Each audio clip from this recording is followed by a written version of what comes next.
আল্লাহর নবী বলেন, ফাতেমা রে, ওই পাহাড়ে বাস করে এক কাঠুরিয়ার বিবি। কার বিবি? কাঠুরিয়ার বিবি।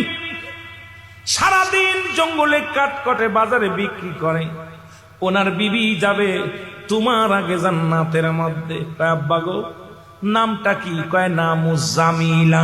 জোরে জোরে চিল্লায়া বলা যাবে না মারহাবা। জান্নাত কামাই করো মা। আমার মারা যারা পর্দার মধ্যে আছো, জান্নাত কামাই করো। আল্লাহ নবী বলার পর বলতেছে, নবী গো, মহিলার বাড়িটা কই? ওই যে পাহাড়, ওই পাহাড়ের একটা টিলার মধ্যে। পাহাড়ের দায়িত্ব হযরত ইলিয়াস আলাইহিস সালাম। পাহাড়ের দায়িত্ব কে আছে?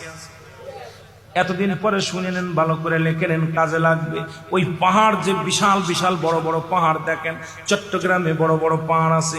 এই পাহাড়ের দায়িত্ব দিছে আল্লাহ পাক একজন নবীর। সেই নবীর নাম হলো হযরত ইলিয়াস আলাইহিস সালাম। নাম কি শুনছেন নি তার নাম? আজ পর্যন্ত শুনছেন? কত ওয়াজ বইছেন। পাহাড়ের দায়িত্ব, পাহাড়গুলো দেখাশোনার দায়িত্ব দিছে আল্লাহ তারে। কইছিলি আছে এই পাহাড়গুলো দেখবি, এই জমিনের খুঁটি বানায়া দিছি এক একটা পাহাড়।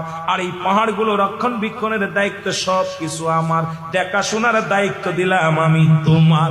জোরে বলেন সুবহানাল্লাহ। আর একটু জোরে বলেন। পানির দায়িত্ব আছে একজন, নাম হলো হযরত খিজির আলাইহিস সালাম। জোরে বলো মারহাবা। আর একটু জোরে বলো আল্লাহু আকবার। এই ইলিয়াস আলাইহিস সালামের পাহাড়, ওই না উচ্চ উচ্চ পাহাড় দেখো। ওই পাহাড়ের টিলার মধ্যে ছোট্ট একটা কুড়ে ঘর। ওই ঘরের মধ্যে সেই মহিলাটা থাকে। ওই মহিলাই যাবে তোমার আগে জান্নাতে। সকালবেলা ফাতেমা পাগলের মতো ছুটছে ফজরের নামাজ পড়ে। ফাতেমা দৌড়ায় গেছে, দেখতে হবে ওই মহিলা কি ডাকো। এত দাম, এত ইজ্জত, আমি আগে দেখা লাগবে। চলে গেছে বাড়িতে, সালাম দেয়, আসসালামু আলাইকুম। ও মা জামিলা, বোন জামিলা বা মা জামিলা, শোনো। জামিলা ভিতর থেকে, ওয়ালাইকুম আসসালাম। কে গো আপনি? কয় আমি ফাতিমা। কয় বোন রে, তুমি হলে রাহমাতুল লিল আলামিনের আদরের কন্যা, তুমি জগৎ বিখ্যাত মা, তুমি জান্নাতের সরদারিনী, তুমি আমার ঘরে আসছো রে বোন। আমি বড় ধন্য হয়ে গেছি, তোমার পদধূলিতে আমি ধন্য হয়ে গেছি গো বোন।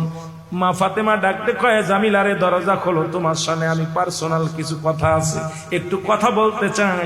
জামিলা বলে, বোন আমি আপনার কাছে মাপ চাই, কারণ আমি আপনার দরজা খুলতে পারবো না, কারণ আমার স্বামীর অনুমতি নাই। আমার স্বামীর হুকুম ছাড়া দরজা খুলে আপনার সামনে গল্প করা সম্ভব না। আল্লাহ নবীর কন্যা খাতুনে জান্নাত মা ফাতিমাতুজ জোহরা ডাকতে বলেন, জামিলা তুমি তোমার স্বামীর অনুমতি নাও নাই, তুমিও মহিলা আমিও মহিলা, দেখা করলে কি আসে যায়? জামিলা কয়, না না, কারণ আমার স্বামীর হুকুম নাই, আপনি আজকে দয়া করে চলে যান। আমার স্বামী যখন বাড়ি আসবে আমি অনুমতি নিব। আমার স্বামী যদি অনুমতি দেয় আগামীকাল আপনার সঙ্গে দেখা করব।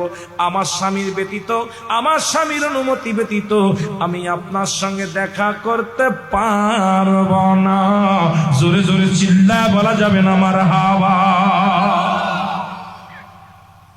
পরের দিন সকালে আবার খাতুনে জান্নাত মা ফাতিমাতুজ জোহরা, উনি ওনার ছেলে হুসাইনকে কোলের মধ্যে নিয়ে, কাকে? হুসাইন রাদিয়াল্লাহু তাআলাকে কোলে নিয়ে, মাত্র 4 বছরের শিশু, কয় বছরের? 4 বছরের শিশু সন্তান কোলে নিয়ে জামিলার ঘরে যে সালাম দিছে, আসসালামু আলাইকুম বোন। ওয়ালাইকুম আসসালাম। বোন রে আয়, একটু কথা বলবো, দেখা করবো। জামিলা কয়, না অসম্ভব বোন রে, আমি তোমার সাথে দেখা করতে পারি না। কয় কেন? আপনি তো কথা দিছেন আগামীকাল দেখা করবেন, আজকে আমি আইছি আপনার কথা অনুযায়ী, আজকে কেন দেখা করতে পারবেন না?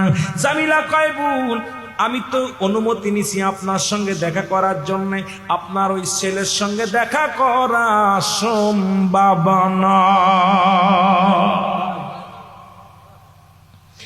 আরে হুসাইনের মা ডাকতে বলে, ফাতেমা বলে, জামিলা ও তো আমার 4 বছরের সন্তান, ও আমার কলিজার টুকরো হুসাইন। জামিলা কয়, বোনরে ইসলামের বিধান হলো যদি কন্যা সন্তান হয় 2.5 বছর দুধ পান করতে পারবে, যদি মেয়ে ছেলে হয় 2 বছর দুধ পান করতে পারবে।